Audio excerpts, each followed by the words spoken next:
Thank you, Glenn. Thank you. And let me actually truly thank you, Glenn and Mark, for putting this all together, for recruiting the authors, inviting the guests, thinking about this. Just from one little blurb in Bloomberg about it, I've gotten more texts and emails about how great a demand there is out there for conservatives running for office, leading think tanks, working for the mission of promoting freedom. They're excited about seeing the work that you all have produced as a way forward for us in today's political environment where it's confusing as to who's who, who's on red, who's blue, what the purpose of the government should be, where do we go? And so I just want to thank all of you for being part of this and share with you my excitement that I think this will be a huge contribution in the debate about what the right role of government is and how do we promote freedom. It's drawn from work that all of you are doing in your organizations. And so the credit goes to you for that. And I look forward to pushing the work out and promoting the ideas and networking and working with all of you on that. When we talked about the paper, it didn't include this section originally, because if you're thinking about economic liberty, it's not an obvious bridge to think about a debate that's going on in constitutional law. But probably wearing my hat as a board member of the Federalist Society, I realized there were tremendous parallels that were there. It's been expressed sometimes of the old ideas in the conservative movement of the Reagan administration are out of date.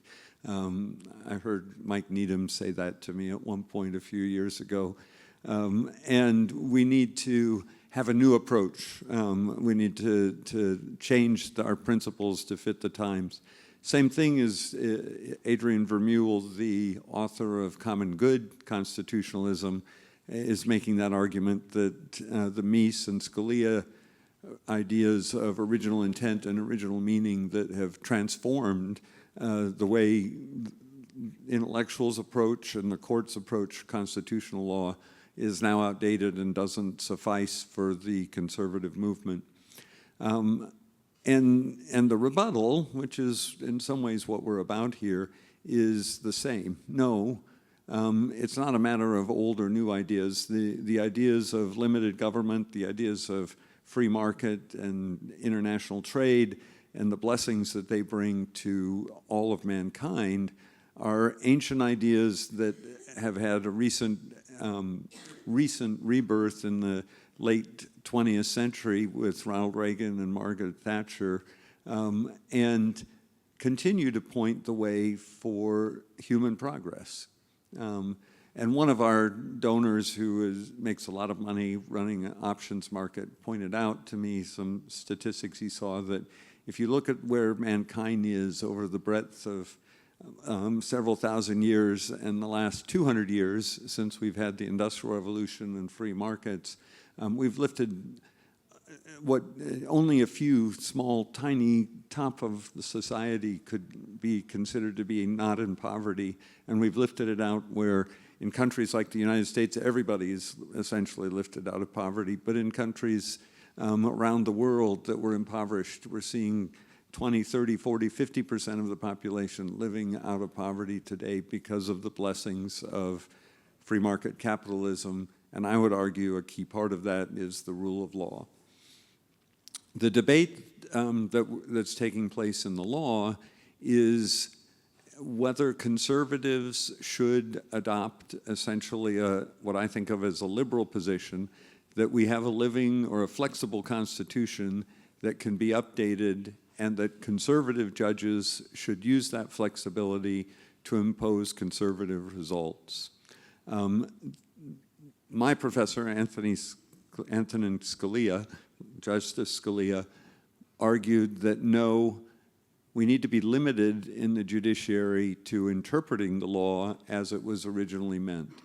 Because if anything other than that, you have unelected justices and judges who can make the law with no accountability.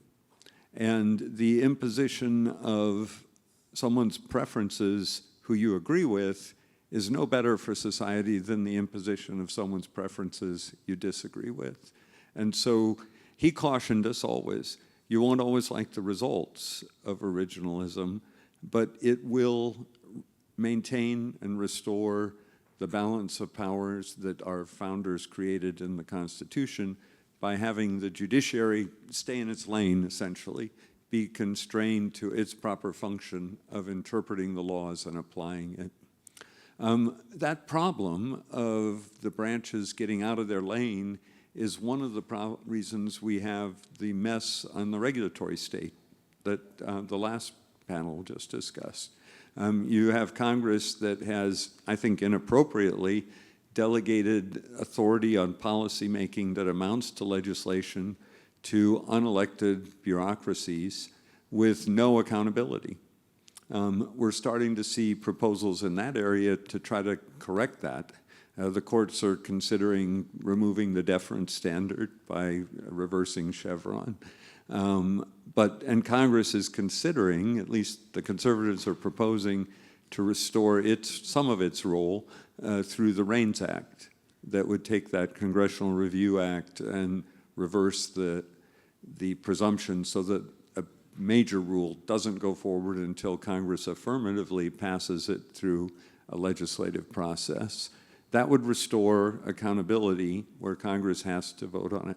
And as a former congressman, I can tell you, congressmen love it if you can take credit for the good things and shift the blame to somebody else for all the problems. Yes, I'm for clean air. Oh, I didn't mean for EPA to shut down your business. It was a common refrain among my colleagues. So in the debate on constitutional law, Vermeule argues that the Constitution should be regarded as a living, flexible document, and that conservative jurists should use that to reach conservative results. The problem with that is we're not guaranteed that you're going to have, if you simply want conservative results, the problem is we're not guaranteed that you're going to have conservative jurists. I came of age in the law in the 1980s, where the courts had been dominated by leftists, progressively further left in terms of their doctrines. The New Deal saw what was called legal realism, the academic argument that judges can take into account changed circumstances, adopt new views of the Constitution in order to be flexible for what's happening in the world today. Building on that, out of Harvard came the critical legal studies movement that was essentially Marxist and said not only can judges have the flexibility to interpret and change the meaning of the law, but they should aggressively use that in order to accomplish socialist and communist ends, to egalitarianism and the lifting up of the victim classes in society. And so they aggressively said the courts should become a super legislature in that. There is no distinguishing Vermeule's view that we should have common good constitutionalism from that approach. It essentially brings into the process the same calculation that it ends up being up to the judges and their determination, their political preferences, their policy preferences, their worldview should be infused into the Constitution and the law as they apply it. Now, it's enormously difficult for humans to resist that, but if they're given a green light, that opens the floodgates for the courts, once again, to become a super legislature. And my view is any distortion of that constitutional division of powers and checks and balances in that division is likely to result in less liberty. We don't have a perfect system of government. I think it was Winston Churchill referring to democracy, that it's a terrible form of government. It's just better than all the others. I truly believe that about our constitutional structure and system.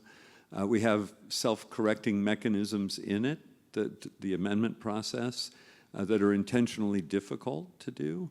And if the society determines that the Constitution is no longer applicable given our current society, there's a method of changing it. But it requires a supermajority and a process that ensures that you have a broad social consensus before we make that change, and effectively empowers the people while protecting minorities to make that change. A theory that lets the Supreme Court, whether it's progressives, Marxist, or conservatives, change that meaning of the Constitution, takes away that ultimate power of the people to make the determination about what our supreme law of the land is. Finally, to tie it back to economics, a key feature of economic prosperity is a government that relies on the rule of law, where whether it's a good or bad law, everyone comes under that same law and can make economic decisions based on that, rather than having to rely on the arbitrary decision of a king or a bureaucracy or a court in anticipating and making decisions about how they deploy their capital and their time. So the rule of law is such a key part of our economic prosperity that it's important that we maintain the structure in our Constitution that's allowed us to be blessed in that. That's what the articles, and Bill Pryor in particular is a great friend, and I'd wished he had been on the Supreme Court. He wasn't able to come and present today about his paper, but he was very brave in stepping outside of the traditional judicial review to make that argument about the importance of originalism. And so we just asked him, can we blatantly take your paper and use that in ours? And he happily agreed to that.